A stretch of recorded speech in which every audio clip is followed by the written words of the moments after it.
क्या आप जानते हैं कि महिलाओं में सबसे कॉमन पेल्विक ट्यूमर कौन सा है? ऐसा कौन सा ट्यूमर है जो 50 साल की उम्र तक आते आते तकरीबन 80% महिलाओं को हो जाता है? हम बात कर रहे हैं यूट्राइन फाइब्रॉइड की।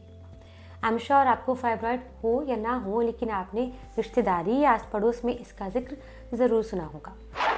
फाइब्रॉइड एक बिनाइन ट्यूमर है, यानी ये नॉन कैंसरस ट्यूमर है। यूट्रस की 3 परतें होती हैं और यूट्रस की जो बीच वाली परत होती है, जिसे मायोमेट्रियल लेयर कहते हैं, वहाँ से उपजता है फाइब्रॉइड। फाइब्रॉइड साइज में वेरी करते हैं। एक मटर के दाने जितना छोटा होने से लेकर ये कई सेंटीमीटर्स तक बड़े हो सकते हैं। ये संख्या में एक या अनेक हो सकते हैं और इन्हीं सब बातों पे डिपेंड करता है कि पेशेंट किन सिम्टम्स के साथ प्रेजेंट करे। इस वीडियो में हम जानेंगे फाइब्रॉइड के कॉजेज, सिम्टम्स और उसका मैनेजमेंट। जैसा कि मैंने आपको बताया कि फाइब्रॉइड की लोकेशन बहुत ज़्यादा मैटर करती है उसके सिम्टम्स के लिए। फिगो क्लासिफिकेशन सिस्टम फाइब्रॉइड को 8 टाइप्स में डिवाइड करता है। शुरुआती टाइप्स वे हैं जो कि यूट्रस की अंदर वाली गुहा यानी एंडोमेट्रियल लेयर से जुड़े हुए हैं। टाइप 0 से लेकर टाइप 8, 0 to 8 टाइप्स होते हैं फिगो क्लासिफिकेशन सिस्टम के अंदर फाइब्रॉइड्स के टाइप। टाइप 0, टाइप 1 और टाइप 2 ये वो फाइब्रॉइड्स हैं जो कि सब म्यूकोजल इन वैरायटी होते हैं। अब वो यूट्रस की अंदर वाली गुहा में प्रोजेक्ट कर रहे हैं और यूट्रस की एंडोमेट्रियल लेयर रिस्पॉन्सिबल है पीरियड्स के लिए, फर्टिलिटी के लिए। तो ऐसी दशा में क्या होगा, आपको बार बार पीरियड्स आएंगे, पीरियड्स के दौरान दर्द ज़्यादा होगा, पीरियड्स इरेगुलर हो सकते हैं, आपको फर्टिलिटी के इश्यूज हो सकते हैं। जो उसके बाद वाले टाइप्स हैं यानी कि टाइप 3 से लेकर टाइप 8 तक, वहाँ पर मायोमेट्रियल लेयर से लेकर सिरोजल लोकेशन तक फाइब्रॉइड पाए जाते हैं। ये वाले जो फाइब्रॉइड होते हैं ये करते हैं प्रेशर सिम्टम्स, यानी कि ये डालते हैं प्रेशर अपने आसपास के स्ट्रक्चर्स पर।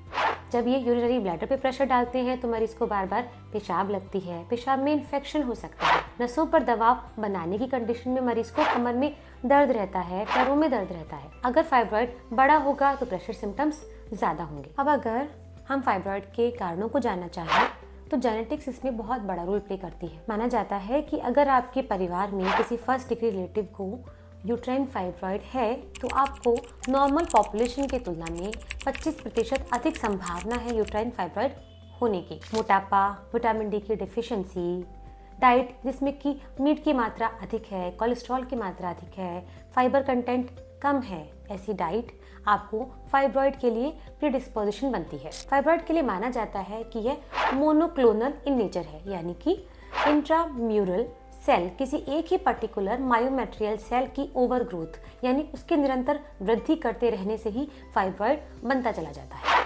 ये वो कोशिका होती है जिसके अंदर एस्ट्रोजन और प्रोजेस्टेरोन के रिसेप्टर बाकी कोशिकाओं की तुलना में अधिक होते हैं। इंसुलिन लाइक ग्रोथ फैक्टर और ईसीएम कुछ ऐसे फैक्टर्स हैं जो फाइब्रॉइड की ग्रोथ में हेल्प करते हैं। अब अगर मैनेजमेंट की बात की जाए, फिगो क्लासिफिकेशन सिस्टम फाइब्रॉइड के मैनेजमेंट में भी बहुत हेल्प करता है। मान लीजिए आपको फाइब्रॉइड किसी तरह का सिम्टम नहीं पैदा कर रहा है, आपने अल्ट्रासाउंड की जांच कराई और आपको अचानक से मालूम चला कि आपको यूट्रस में फाइब्रॉइड है, तो ऐसी दशा में आपको क्या करना है? मोस्ट लाइकली ये फाइब्रॉइड इंट्राम्यूरल या सब सिरोजल होते हैं। आपको इसके लिए कुछ नहीं करना, आपको इंटरवल स्कैन करवाते चलना है, अल्ट्रासाउंड पे फॉलोअप पे देखते रहना है कि उनकी ग्रोथ कैसी हो रही है।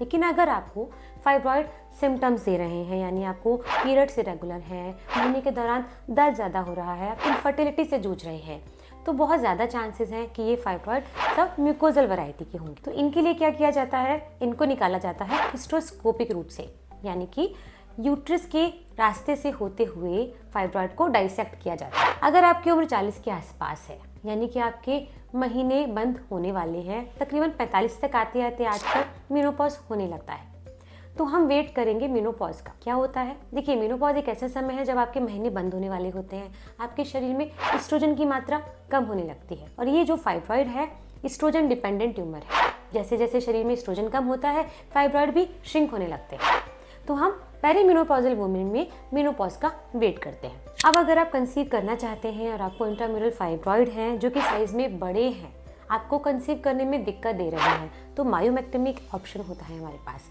उसमें मायोमेट्रियल लेयर के फाइब्रॉइड्स को सर्जरी के द्वारा निकाला जाता है, लेकिन वहाँ एक लिमिटेशन है। अगर फाइब्रॉइड बहुत ज़्यादा बड़ा है साइज में, संख्या में तकरीबन 5 से ज़्यादा है, तो वह मायोमेक्टमी के द्वारा नहीं निकाले जा सकते। अब अगर आपकी उम्र ज़्यादा है, तकरीबन 50 के आसपास मरीज़ की उम्र है और मरीज़ को परेशानी हो रही है, तो क्या क्या कर सकते हैं, वहाँ हमारे पास और 2-3 ऑप्शन है। पहला ऑप्शन है यूट्राइन आर्टरी एम्बोलाइजेशन का।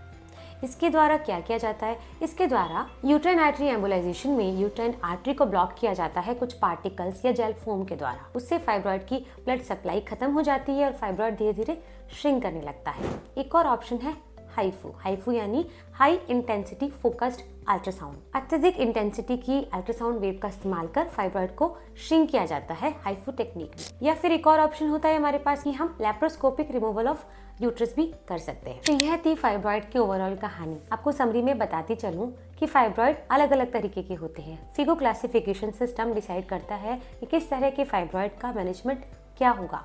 ना तो हर तरह के फाइब्रॉइड को सर्जरी की जरूरत होती है और ना ही ट्रीटमेंट। 40 के पार यानी मेनोपॉज के बाद फाइब्रॉइड की साइज में कमी होती है। लाइफस्टाइल मॉडिफिकेशन जैसे कि एक्सरसाइज, लो फैट डाइट और प्लांट बेस्ड डाइट फाइब्रॉइड की साइज को कम कर सकते हैं।